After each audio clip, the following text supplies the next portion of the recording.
What's up, everyone? Welcome to Living to Inspire, and I am Morita Pello. So, one moment. Basically, after going back to my flight, obviously I couldn't be with my flight. My health was now compromised. So, at BMT, there's a place that they call Med Hold, and this is where they place trainees whose health has been compromised, or for every trainee that's transitioning from being in the military or going back to the civilian world. This is where they all are. When I got there, literally my prayer was that God allows the commander-in-chief to allow me to finish my last 2 weeks of training that was left, and that wasn't the case. They denied that chance and my world fell apart. I didn't know what to do. I didn't know where I was, what I was doing, what could happen. It just completely shattered. And the entire time I was just completely sad, alone, and afraid of what could happen because of what society expected me to be. And most importantly for me personally, this was going to be a moment where I was going to come out and say, aha, look at you, you know, to my family members and my friends, and say, you thought I was not going to make it. You thought I was a useless child. You thought that I was stupid or dumb, or I can never be able to do anything with my life. Look here, I have a name tagged onto this uniform and I made it. What are you going to say now? But God is a way of humbling people, and I think for me that was a humbling moment. So going forward, as I waited for the papers to be processed for me to be able to leave, I started experiencing a lot of pregnancy pains from my pelvic region all the way to my legs. There was just this sharp pain that was very unbearable, and it made it very difficult for me to walk at times. And I could not believe that I was going through such a difficult time and moment without my mother being there. Honestly enough, even though all my life I've known her to not love me, and even though that was the case, God gave me 4 amazing people that helped me in that time. These people include no other than Maled, this short and masculine girl who just made me laugh all the time. Then there was Alimasi, my African babe. She was amazing. She was my spiritual friend who uplifted me in that aspect, and just many aspects. We talked and we laughed. She was amazing too. And then there was Lois. She thinks her name is Lewis, but her name is Lois. An amazing person as well. And of course, Kamal. These were just all amazing people that helped me realize that even though we might be in difficult times, there's always something great to look at, you know, to look at it from a different perspective. Alas, I ended up going to a hospital, a different base, simply because these pains just, I could no longer bear them. And when we got there, is it gynecologist? I don't know how to pronounce it, but the doctor came in and he looked at my womb and where the sac of the embryo was growing. When he first walked into the room, he was so confused. He goes, "Are you the patient I'm supposed to be seeing?" I'm like, "Yes." He goes, "Wow, you're very petite and you're pregnant?" I'm like, "Well, yes." You know, and after he did his little poking on my tummy and, you know, using the sonogram to see what was going on. And he took this most dramatic pause I'd ever seen in my entire life. I thought this was only in movies, but it also happens in reality. And he comes to say, and he looks at me, and then he walked out of the room, and then he came back. And he goes, "Unfortunately, we're going to have to rule you a high-risk pregnancy." And I'm like, "I'm presuming that's a bad thing?" And he goes, "Well, yes.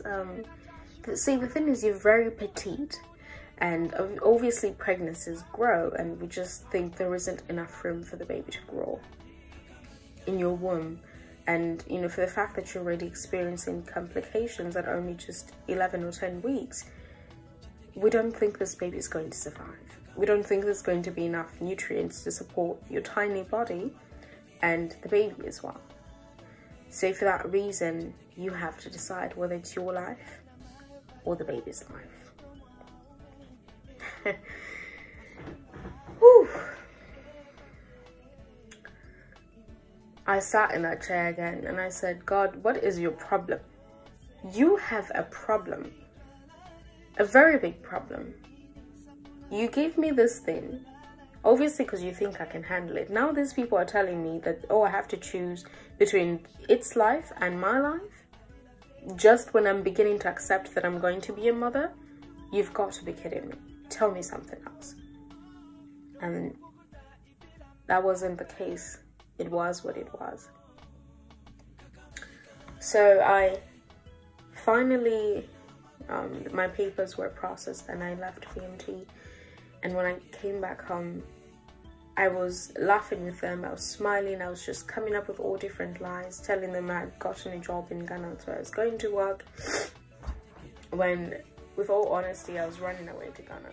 And when I got to Ghana, I had quite a lot of fun. I met a lot of amazing people. I learned about the amazing culture. I learned about Islam, and it was just a beautiful moment, you know, a beautiful time for me. I learned about how they make some of their foods. It was just brilliant. It was beautiful. And but I traveled to Ghana. Absolutely, I'll travel there again. I found myself in an entanglement while being there, with this amazing man, or with this amazing person who was there for me in the time that obviously I needed a friend. And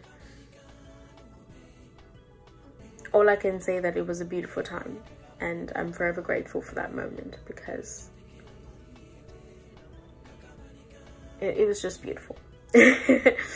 But then, as I was there in Ghana as well, my pregnancy, of course, for the fact that I was considered a high-risk pregnancy, it even became worse, and I had to figure out a way for me to come back home.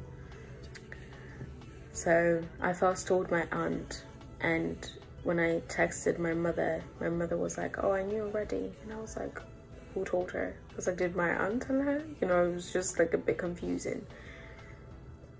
And now I had to humble myself and come home. Graciously enough, my mother was kind enough, rather, to keep me and my baby until it was time for me to figure out a way for me to be on my own, because obviously I was not going to be living under my parents' roof for a very long time. And she provided our home, food, shelter, and healthcare for me and my little one, and love, and, you know, a spiritual journey as well. And I couldn't have been more grateful to them for what they've done and continue to do for me and my little one.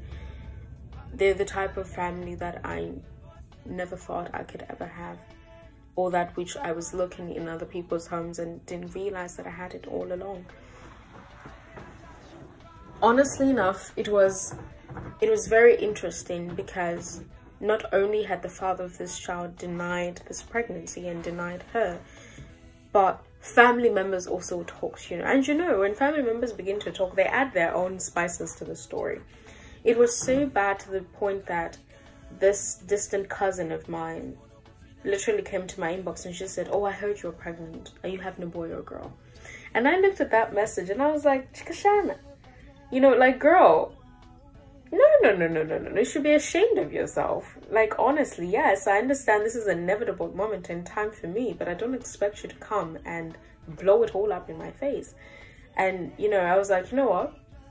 Go and ask the same people that you heard it from. Or rather, I said, who told you? And she said, in Kamaya family, that you know, just say stories of families are never quiet. You know, it's like a mass media production. So I said, go and ask the same people that you heard it from. And later on, I apologized because I was like, oh, maybe I'm being too rude.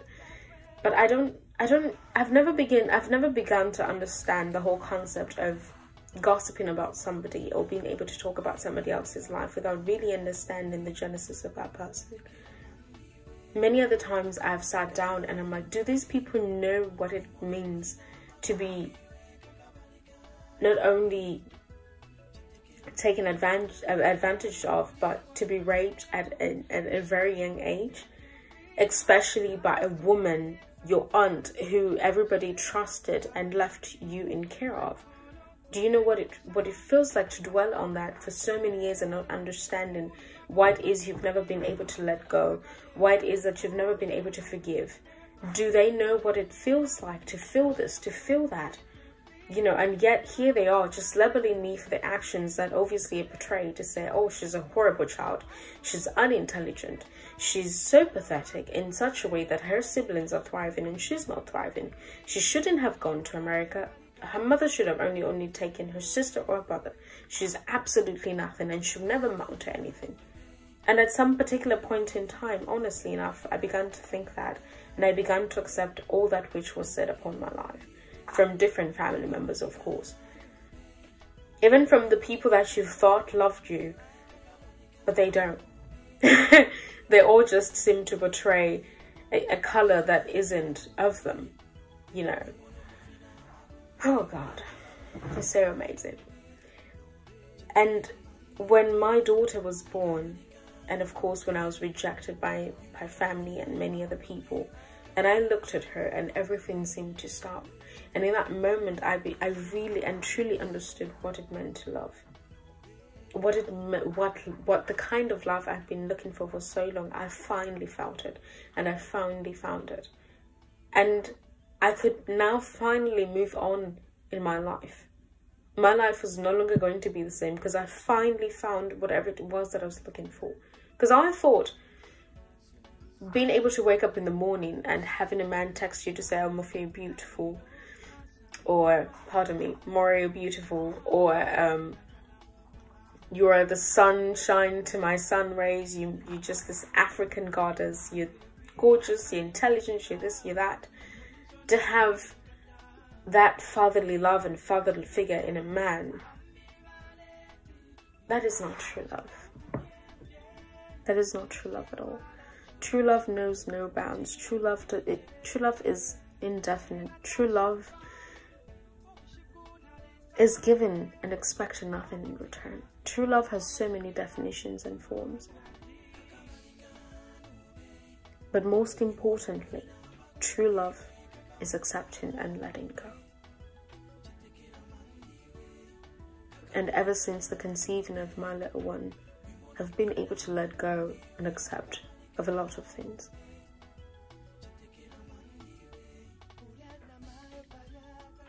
And I've never been more at peace, to be honest. And I hope and I pray that someone out there who's struggling with being heartbroken, with being rejected by family, by their lover, by whoever, a job, career, whatever it is, to first show the true love to yourself by accepting and letting go. You guys, I'm about to cry. We can't cry. This makeup took a long time, eh? Anyways, that is all that I have for you tonight. Don't forget to always hashtag living to inspire. Much love and God bless.